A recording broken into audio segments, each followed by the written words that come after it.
Reunión del mensaje. Hotel Río Amazonas, Quito, Ecuador. Octubre 22 del 2006.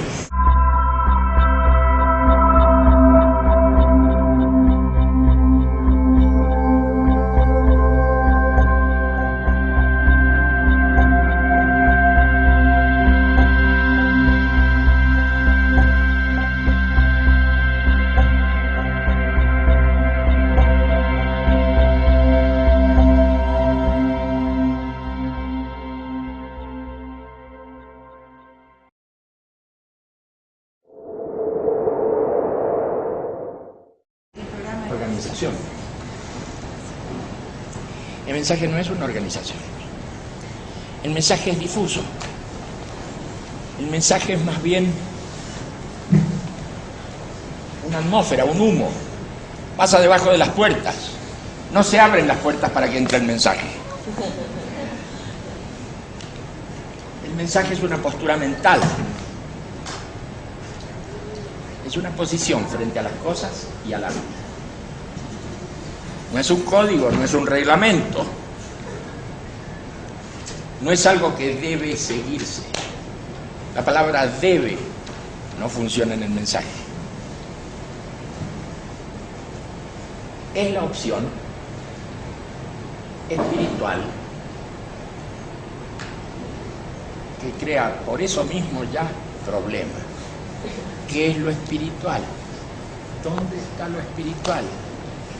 Como decía un poeta, Heine, decía, el espíritu. ¿Quién es ese caballero? ¿Dónde está? Lo espiritual algún día lo vamos a descubrir. Es una cierta sustancia psíquica, mental, que trabaja además en un cierto espacio, no en el espacio cotidiano donde nos movemos nosotros. Nosotros nos movemos en un tiempo, podemos decir, las coordenadas que tiene Quito, la latitud, la longitud, hay un cierto espacio. Dentro de Quito hay una calle, acá hay una intersección de dos calles. Estamos en el primer piso de un edificio. Nos movemos en ese espacio y en ese tiempo, a las 5 en punto de la tarde. Nos movemos en ese espacio y en ese tiempo. Cuando hablamos de esta cosa espiritual, hacemos alusión a otro espacio, un espacio interno que no trabaja con esas categorías. Yo te deseo lo mejor, le dice uno al otro. El otro lo entiende, lo capta, pero ¿cómo te deseo lo mejor? ¿Cómo opera eso? ¿Qué quiere decir? Yo te deseo lo mejor. ¿En qué espacio funciona eso? Alguien se enamora de otra persona. Sí, está bien, caminan juntos. Caminan juntos, pero caminan en el aire. En otro espacio. Se miran. Siempre se han visto la cara. Pero ahora se miran como si estuvieran fascinados. ¿Qué forma es esa de ver las cosas? Es que no es una cosa, es otra persona que le sirve a esta de complemento. Estas son realidades también. Estas son realidades que tienen que ver con la estructura de la conciencia inspirada. Es la que trabaja en la inspiración de la conciencia. La conciencia se inspira por muchas cosas.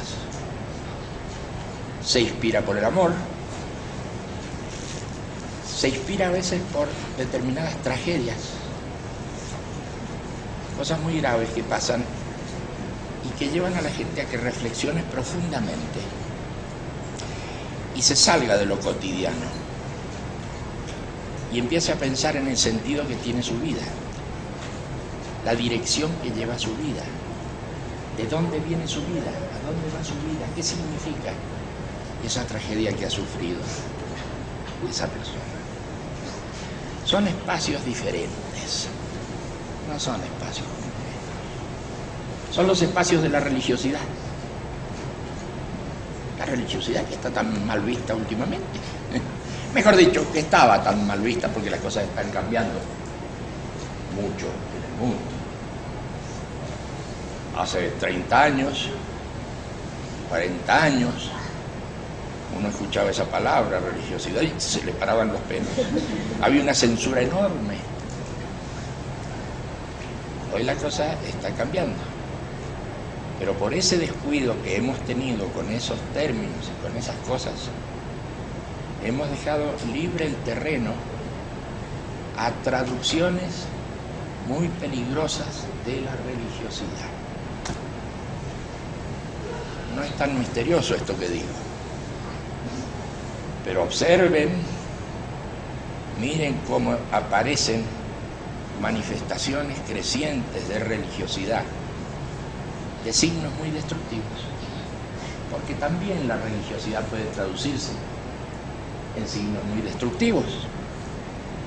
Pueden equivocarse los conjuntos humanos, como nos equivocamos en la vida cotidiana, pueden equivocarse mucho y creer que esa religiosidad debe ser observada por todas las personas y que esa religiosidad no puede ser discutida y que esa religiosidad se debe imponer a sangre y fuego. Nosotros hemos descuidado esas reflexiones, esa forma de ver el mundo, hemos descuidado el sentido de la religiosidad. Y en ese vacío, en esa censura que hemos hecho en nosotros mismos, ahí han crecido y se han alimentado expresiones violentas de la religiosidad. Y esas expresiones violentas de la religiosidad están cubriendo hoy el mundo. Me mira como si no supiera de qué hablo. Pero en verdad, están ocurriendo fenómenos muy desafortunados. ¿Qué va a pasar mañana si ese tipo de fuerzas van creciendo? Si empiezan a agredirse entre sí. Las religiones que más o menos convivían, más o menos, y empieza cada una a radicalizarse,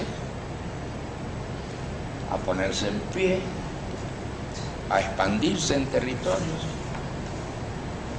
a no tolerar a los demás. Creo que va a haber problemas y da la impresión de que eso estuviera en marcha. No sé cómo será el grado de información que tenemos de estas cosas, pero yo les pido que se fijen qué va pasando con las distintas expresiones religiosas en distintas partes del mundo. Los representantes, las jerarquías de las distintas religiones pueden no responden efectivamente a la esencia de dichas religiones. Como de costumbre, los problemas no lo hacen los dioses, lo hacemos nosotros, los hacen las jerarquías de los distintos sistemas religiosos. En una época tan alterada como la que vivimos, en una época tan sometida a presiones, con tanta desgracia, tanta opresión, tanto atropello, la gente se empiezan a tomar posturas duras y los dirigentes de determinadas religiones aprovechan esa situación para catapultar la disconformidad de la gente, la zozobra de la gente. Entonces empieza a generarse un círculo vicioso. Al final nadie se sabe quién empezó esta gracia, pero es la situación general la que va impulsando. Bueno, pero no vamos a hacer sociología de la religión, ni historia de esa cosa. Simplemente es bueno advertir que el tema de lo espiritual traducido a la religión, hoy el tema de lo espiritual traducido a la forma religiosa, es un tema serio que hasta los políticos están teniendo en cuenta, y eso es mucho. Hasta los políticos lo están teniendo en cuenta, ellos mismos, los políticos, empiezan a comportarse como líderes religiosos. Eso es fantástico, imagínense un político, de pronto se nos convierte en teólogo, un político convertido en teólogo. Ese político nos dice que es el mal. ¿Quiénes son los del eje del mal? ¿Quiénes son los buenos? Si un libro de cierta cultura es bueno o es malo. O se lo interpreta bien o se lo interpreta mal. Si ciertos símbolos religiosos que usan los creyentes deben ser usados o deben ser reprimidos en el territorio que ese político maneja. ¿Pero qué es esto? Antes la gente religiosa se metía en la cosa política. Ahora los políticos se meten en la cosa religiosa y entonces esta confusión se está convirtiendo en algo muy interesante.